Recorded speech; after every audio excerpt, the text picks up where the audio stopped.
ओम नीलांजनम समाभासं रविपुत्रं यमाग्रजं छायामार्तंड संभूतं तम नमामि शनिश्चरम्। नमस्कार, स्वागत है आपका आचार्य वाणी में। मैं आचार्य डॉक्टर विक्रमादित्य आपके साथ हूँ। आज का विषय हमारा है सिंह राशि वालों के लिए 2025 में शनि के खेल कैसे रहेंगे। देखिए 2025 जो है ना, विशेष तौर पर सिंह राशि वालों को समझना चाहिए, उनके लिए बहुत ही महत्वपूर्ण जाने वाला है। शनि की एक विशेष तौर पर योग जो बन रहा है, जो ढैया रहेगी, ये विशेष तौर पर परिवर्तन वाली, ये थोड़ी सावधान भरी तो है, लेकिन है अच्छी आपके लिए, आपको सम्मान दिलवाने वाली है। और विशेष तौर पर मार्च के बाद तो ये जो ट्रांसफॉर्मेशन आने वाला है शनि महाराज का, आपकी राशि के दृष्टिकोण से यदि हम बात करें तो वो विशेष तौर पर आपके लिए समृद्धि का योग बना सकता है। परिवार में सौम्यता और समृद्धि का योग जहां भी आप रह रहे हैं वहां खास तौर पर बनने के योग बन सकते हैं। राजनीतिक तौर पर भी, सम्मान की दृष्टिकोण से भी, पद प्राप्ति के लिए भी ये कुछ ना कुछ नया खेल आपके लिए उत्पन्न करने के योग बना सकता है, क्योंकि शनि महाराज जो हैं वो रजत पद प्राप्त करने वाले हैं। रजत यानी चांदी के पैरों से आगे बढ़ने के योग बना रहे हैं 2025 में मार्च के बाद। और उससे पहले यदि हम बात करें तो वो चल रहे हैं ताम्र पद के अंदर, और ताम्र पद में भी वो विशेष तौर पर आपके लिए 2025 में जिस स्थिति में रहेंगे कि ऐसा नहीं है कि वो भी कहीं ना कहीं गति को प्रदान करते दिखाई दे रहे हैं, तेज गति में आगे चलने के योग बनाते दिखाई दे रहे हैं। कई बार थोड़ा जिद में फंसा देते हैं आपको, वाणी में कई बार थोड़ी निष्ठुरता दे देते हैं और आपके बिहेवियर में थोड़ी निष्ठुरता दे देते हैं, और वहाँ वो बनी बनाई बात कई बार क्या होती, खराब हो जाती है। लेकिन वो अब बदलने वाले हैं, आगे जाने वाले हैं, और वहाँ जाकर जब वो स्थिति अपनी उत्पन्न करेंगे तो वो कहीं ना कहीं आपके लिए अच्छा ही रहेगा, नुकसान नहीं कराएगा, लाभ के योग अवश्य बनाता दिखाई देगा। लेकिन ध्यान रखिएगा, शनि महाराज जिस राशि में जा रहे हैं वो भी है विशेष तौर पर बृहस्पति की राशि 29 मार्च के बाद, क्योंकि 2025 में परिवर्तन का योग तो बन रहा है। जिस जगह जा रहे हैं वो अष्टम भाव जो है आपकी राशि के दृष्टिकोण से, वो भी एक विशेष शनि का स्थान माना जाता है। कहा जाता है अपनी मनोकामना पूर्ण करने का रास्ता भी देता है। लेकिन राशि जो वहाँ जिस राशि में जा रहे हैं वो उनके खास तौर पर उनके साथ संबंध ठीक नहीं है। बृहस्पति और शनि का संबंध बड़ा विशेष माना जाता है, बड़ा विचित्र माना जाता है। इस संबंध में एक कथा है जो हम आपको बताने वाले हैं अभी। लेकिन एक बात समझ लें कि ये समय जो है आपको बुद्धि का उपयोग करने का है। बृहस्पति ग्रह जो है वो बुद्धि का ग्रह है, ज्ञान का ग्रह है, गुरु का ग्रह है। और ऐसे में शनि महाराज गुरु के ग्रह में जाने के बाद कई बार क्या होता है, गुरु पर भी अपना वर्चस्व स्थापित करने का प्रयास करते हैं। और शनि का प्रभाव तो बड़ा विचित्र है ही, वहाँ स्लो कर देता है। यदि आपने गुरु का सानिध्य ले लिया और गुरु पर शनि को भारी ना होने दिया तो समझिएगा शनि को आप कंट्रोल कर गए। तो सबसे बड़ा उपाय, एक बात ध्यान रखिए, क्या करना चाहिए आपको, केसर का उपयोग, हल्दी का टीका अवश्य लगाने का प्रयास करें। सिर पर, यह बात ध्यान रखिएगा, माथे पर अपने जरूर विशेष तौर पर, सिर पर शनि को विराज मत कीजिएगा। शनि के पैर जो हैं वो विशेष तौर पर चांदी के जरूर हैं, तो विशेष तौर पर इस बात का ध्यान रखते हुए कार्य करना चाहिए कि शनि का जो पैर हैं, जिन स्थानों में वो बैठे हुए हैं, पैरों वाले स्थान में ही है आपकी राशि के दृष्टिकोण से, तो वो वहीं रहे। जो गुरु का स्थान जो है वो ऊपर ही रखने का प्रयास करें, तो गुरु की थोड़ी ताकत, बृहस्पति को ताकत। वैसे इस वर्ष गोचर के दृष्टिकोण से यदि हम बात करें तो शनि का गोचर, आप बृहस्पति का गोचर भी आपके लिए बहुत अच्छा रहने वाला है। हम आपके लिए अलग से एक वीडियो बनाएंगे जिसमें बताएंगे बृहस्पति क्या करेंगे आपके लिए। शनि महाराज जहाँ जा रहे हैं वो भी अच्छे ही हैं आपके लिए, तो आप तैयारी कर लीजिए। कुछ खास उपाय शनि के साथ साथ करने का प्रयास करें बृहस्पति के लिए, तो आपको सबसे अच्छा हमने बताया उपाय, एक तो केसर का या हल्दी का टीका अवश्य नित्यपति लगाने का प्रयास करें, और काले रंग से परहेज रखें। काले वस्त्र थोड़ा कम करने का प्रयास करें। कई बार क्या होता है, व्यक्ति बहुत ज़्यादा सिंह राशि वाले आकर्षित हो जाते हैं कि नहीं हमारे काले कपड़े बहुत अच्छे हैं, काले की तरफ बहुत ज़्यादा अट्रैक्ट होते हैं, उनसे बचने का प्रयास कर लेना। थोड़े काले और नीले रंग से थोड़ा बचते हुए कार्य करोगे तो बहुत अच्छा रहेगा आपके लिए। थोड़ा पीली चीज़ों को, ऑरेंज शेड्स, पीली चीज़ें जो हैं उनकी तरफ ज़्यादा आकर्षित, गुरु का ध्यान विशेष तौर पर रखें, गुरु का सानिध्य रखने का अपने प्रति करें, थोड़ा सा धर्म कार्य की तरफ अपने को प्रेरित रखें। देखिए एक बड़ी विचित्र कथा आती है बृहस्पति और शनि के संबंध के बारे में, क्योंकि यहाँ बृहस्पति और शनि का संबंध 2025 में आपकी राशि के दृष्टिकोण से विशेष रूप से बनने वाला है, शनि का और बृहस्पति का। तो एक बार महाराज विक्रमादित्य की बड़ी कथा जो है वो भी आपको समझनी चाहिए कि क्या हुआ था। महाराज विक्रमादित्य भी नहीं बच पाए थे शनि के प्रकोप से। शनि और बृहस्पति का योग जो होता है वो बहुत ज़्यादा शुभ नहीं माना जाता। इसके बारे में शास्त्र में कथा आई है कि महाराज विक्रमादित्य का राज्य चल रहा था और शनि और बृहस्पति में किसी न किसी कारण से विवाद हुआ। कहा जाता है महाराज विक्रमादित्य जो उज्जैनी के राजा थे, उनके बारे में न्याय ऐसा कहा जाता कि उनसे बड़ा कोई न्याय कर नहीं सकता था। आज जो हमारी जो विक्रमादित्य संवत चल रहा है, जिस वक्त भारतीय संस्कृति में सनातन पद्धति के अनुसार से जो काल गणना है वो महाराज विक्रमादित्य के नाम से ही संवत चलता है। और संवत जो अभी चल रहा है वो विशेष तौर पर 2082 आरंभ हुआ चाहता है, 81 अभी चल रहा है। और ऐसे में आज से करीब करीब 2082 वर्ष पूर्व ये घटना घटती है, जिसके अंदर शनि और बृहस्पति दोनों महाराज के दरबार में उपस्थित होते हैं। और उस घटना को समझा जाता है कि दोनों के दोनों अपने विवाद को लेकर भगवान विशेष तौर पर महाराज विक्रमादित्य के समक्ष जब उपस्थित होते हैं तो दोनों के विवाद को सुनने के बाद महाराज जो है, इस बात को हम समझें कि जो न्यायाधीश होता है वो कभी इमोशनल फैक्टर में नहीं जाता, ना तो किसी की भावनाओं से ग्रसित होता है, तभी वो न्याय कर सकता है। और न्यायाधीश बड़ा निष्ठुर भी माना जाता है। वो ना तो अपना नुकसान देखता है ना फ़ायदा देखता है। जो अपना नुकसान देखकर और अपने फ़ायदे को देखकर न्याय करे फिर वो न्याय थोड़ी हुआ। और महाराज विक्रमादित्य का न्याय तो जग प्रचलित था। उन्होंने बृहस्पति के संबंध में अपना न्याय दिया। उनकी बातों को सुनकर शनि वहाँ बड़े रुष्ट हुए और कहा गया कि कोई बात नहीं महाराज, आपने आज जो न्याय दिया है, जब मेरा समय आएगा तब मैं आपको बताऊंगा कि शनि का प्रभाव क्या होता है, शनि कैसे कैसे स्थिति बनाता है। कहा जाता है कि महाराज की भी दशा, अब हर व्यक्ति जो जन्म लिया है वो कहीं ना कहीं ग्रहों की दिशा में चली रहा है। तो महाराज विक्रमादित्य के जीवन में जब शनि की दशा आने वाली थी तो उनके राज पुरोहित इत्यादि, राज ज्योतिषी इत्यादियों ने कहा कि महाराज आपकी शनि की महादशा आने वाली है। और जब राजा के ऊपर शनि की महादशा आती है तो राज्य के अंदर भयावह स्थिति उत्पन्न होती है और अकाल पड़ जाता है। पूरी जो प्रजा है उसको भी राजा के जीवन का जो त्रास है वो उस दशा का त्रास जो है भोगना पड़ता है। तो महाराज ने कहा मेरी दशा के कारण से मेरी प्रजा उसकी भागी बने तो ये तो उचित नहीं है। मैं एक काम करता हूँ, कुछ वर्ष के लिए संन्यास दे देता हूँ। तो कहा जाता है महाराज संन्यास लेकर चले गए आगे। कुछ जाते जाते कुछ काशापण सोने इत्यादि की अपने जीवन को चलाने के लिए वो ले गए थे। एक जगह जब शनि की दशा आरंभ हो गई तो उन्होंने, कहा जाता है कि कुछ खाने के लिए एक जगह से कुछ छोले चने इत्यादि मांगे। तो उस खोमचे वाले ने, जो बाजार में बैठा था, हाट पे बैठा था, उसने वो दिए और महाराज ने अपने कुछ सिक्के निकाल कर वहाँ उसके पास रख दिए। और जब जैसे ही वो रखे, शनि की दशा के प्रभाव से वो जो सिक्के जो थे वो कोयले बन गए। महाराज को बर्तन मांजने पड़े। ये शनि के दुष्प्रभाव का जीवन में नतीजा है। इसलिए जब महाराज विक्रमादित्य के जीवन में शनि का दुष्प्रभाव हुआ तो हम सब तो बहुत छोटे छोटे हैं। तो इसलिए शास्त्र में कहा गया है कि शनि का प्रभाव बड़ा नेगेटिव भी हो सकता। खैर ये तो उनके जीवन में परीक्षा थी शनि महाराज की। बाद में शनि महाराज जब उनके समक्ष उपस्थित होते हैं तो वो भाव सब ठीक कर देते हैं कि महाराज आपके तो न्याय की परीक्षा ले रहा था मैं, न्याय की परीक्षा के लिए आप पूरी तरह से उत्तीर्ण हुए। उसके अंदर बहुत लंबी चौड़ी कथा है, मैं उस कथा को यहाँ वर्णन करना बहुत लंबा हो जाएगा। लेकिन शास्त्र में समझें कि ऐसी कथा भी विद्यमान है। न्यायाधीश के दृष्टिकोण से इन बातों को हमको समझना चाहिए और महाराज विक्रमादित्य ने उस न्याय को वहाँ प्रतिपादित किया। तो इसके अनुसार से आपके जीवन में शनि का जो प्रभाव चल रहा है वो यदि उसको समझते हुए कार्य कर लें आप तो बहुत अच्छा रहेगा। इस राशि के दृष्टिकोण से जो हमने आपको उपाय बताए हैं उनको सही रूप से अवश्य करने का प्रयास कीजिएगा और उन समस्त उपायों को हम आपके समक्ष उपस्थित भी करेंगे। तो उन सही रूप से समझकर कार्य करेंगे तो बहुत अच्छा रहेगा। शनि को मनाने के शास्त्र में अनेक उपाय बताए गए हैं। शनि वास्तविक तौर पर जीवन में जो भी कार्य करते हैं हमारे कर्मानुसार ही फल प्रदान करते हैं।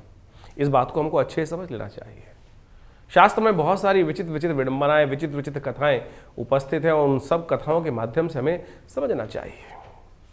एक बार एक शास्त्र में अद्भुत कथा आती है जिसके अंतर्गत शनि महाराज का संबंध भगवान कृष्ण के साथ स्थापित किया गया है। शास्त्र में कहा जाता है कि एक बार शनि महाराज भगवान कृष्ण के काल में बड़े संसार से परेशान थे। संसार से परेशान होकर, क्योंकि हर कोई जीवन में शनि महाराज की बात जब करता है तो शनि भयग्रस्त हो जाता है और तो और कहीं ना कहीं मन से कहता ही है कि शनि महाराज बड़े क्रूर हैं। कहीं ना कहीं मनोभाव डरते हुए इस बात को मन ही मन रखता है, मुख से तो नहीं बोलता है कि शनि के प्रताप के कारण ही जीवन में कष्ट हुआ। तो शनि इन सब भावों को समझकर एक बार बड़े रुदन करते हुए भगवान कृष्ण के समक्ष उपस्थित हुए और भगवान कृष्ण के समक्ष उपस्थित होने के बाद उन्होंने अपनी गरुण गाथा जो थी वो विशेष तौर पर भगवान कृष्ण के समक्ष उपस्थित करी और भगवान कृष्ण से कहा कि संसार में सबसे ज़्यादा लोग जो भी मेरे बारे में बड़े गलत बात करते हैं और हमेशा हर चीज़ का दोष मुझ पर ही मढ़ देते हैं। तो बड़े रुदन में थे, बड़े रो रहे थे शनि महाराज कहा जाता है। तो भगवान कृष्ण ने उनको अपने ब्रजमंडल में स्थापित किया। और वो क्षेत्र जो है कोकिला वन, कोकिला वन के अंदर आज भी शनिदेव का वो मंदिर जो है वो विशेष तौर पर स्थित है। और कहा जाता है कि भगवान कृष्ण ने ही ब्रजमंडल में उनको वो स्थान दिया कि तुम मेरे सानिध्य में रहो, और जब जो भी ये आशीर्वाद जरूर शनि को विशेष तौर पर वहाँ देना पड़ा, भगवान को आश्वस्त देना पड़ा कि जो भी वहाँ शनि महाराज के दर्शन करने को आएगा, उनके जीवन के जो भी कष्ट होंगे शनि उनको परेशान नहीं करेंगे। देखिए कई बार क्या होता है कि जीवन में, शास्त्र में तो कहा गया अवश्यमेव भोक्तव्यम कृतम कर्म शुभाशुभम, लेकिन क्या होता है कि कई बार अनायास ही कर्म होते चले जाते हैं, और जब अनायास हो जाते हैं तो व्यक्ति को पश्चाताप करने का मौका भी नहीं मिलता है, और उस पर जीवन में दंड जो है विशेष तौर पर मिलना ही है, निश्चित है वो तो। और एक बात मान लें, दंड जो है ना, न्यायाधीश जो होता है वो, हाँ कई बार क्या होता है कि हम लोग सोचते हैं इमोशनल पॉइंट ऑफ व्यू से कि वो कहीं ना कहीं माफ कर देगा। न्याय या तो होगा या नहीं होगा, वहाँ विशेष तौर पर भावनाओं का महत्व नहीं है, और न्यायाधीश जो होता है बड़ा निष्ठुर माना जाता है। अगर न्यायाधीश निष्ठुर नहीं होगा तो शायद न्याय हो ही नहीं पाएगा। इसलिए शनि महाराज जो हैं वो कहा जाता है तुष्टो ददासि वै राज्यम रुष्टो हर्षि तत्क्षणात्, और उनका जो प्रभाव मंडल इसी प्रकार से है कि यदि किस पे तुष्ट हो जाए, किसी पे संतुष्ट हो जाए तो राज्य तुरंत दे दें, और रुष्ट हो जाए तो राज्य एक क्षण में समस्त प्रकार से हर लें। तो शनि महाराज ने वो बात भगवान के पास रखी, बिल्कुल जैसा आप कह रहे हैं वैसा होगा कि जो आपका भक्त, भगवान का भक्त, भगवान कृष्ण का भक्त, विष्णु जी का भक्त, वहाँ पर जाकर शनि महाराज के निमित्त विशेष तौर पर तेल इत्यादि जो भी अनेक शास्त्र में उपाय बताए गए हैं, दरिद्रों की सेवा करना, गरीबों की सेवा करना, परित्यक्तों की सेवा करना, हनुमान जी का पाठ करना, ये सब चीज़ें जो भी करेगा उसके जीवन के कष्ट दूर होने के अद्भुत योग बन जाएंगे। और यदि कोकिला वन में जाएंगे ना आप तो वहाँ बंदर बहुत है, और शनि का एक बहुत विशेष उपाय है जो हनुमान जी के साथ संबंध करता है। वहाँ पर मंगलवार के दिन गुड़ चना इत्यादि यदि वानरों को दे तो कहा जाता है कि शनि के बहुत सारे दुष्प्रभावों को दूर करने के लिए भी बहुत अद्भुत योग बन जाता है। शनि के अनेक उपाय शास्त्र में वर्णित हैं। एक उपाय बहुत विचित्र है, वो भी आपको ध्यान देना चाहिए। यदि शनि परेशान कर रहे हों तो कौवे, जब भी आप भोजन करें तो उसका एक ग्रास निकाल कर कौवे के निमित्त डाल दें। ग्रास तोड़ा और कौवे के निमित्त डाल दिया, देखिएगा ये अद्भुत रूप से आपकी रक्षा करने का योग बनाएगा, कष्टों को दूर करने का योग बनाएगा। शनि कैसा ही प्रभाव नेगेटिव जीवन में उत्पन्न कर रहे हों, ये तो एक आदत डाल लीजिए। वैसे तो भारतीय संस्कृति में बल विश्वदेव यज्ञ विशेष तौर पर कहा गया, पंचमहाभूत यज्ञ करने की जो बात की गई है बल विश्वदेव, उसमें काक के निमित्त जो विशेषतः बलि नित्यपति निकालने की परंपरा ही है। चींटी के प्रति वो बलि निकालने के लिए परंपरा ही है। श्वान के प्रति वो एक भोजन का हिस्सा निकालने की परंपरा भारतीय संस्कृति में तो विशेष तौर पर रखी गई है, जैसे गऊ और ब्राह्मण के लिए रखी गई है, उसी प्रकार से इन तीन चीज़ों के लिए भी रखी ही गई है।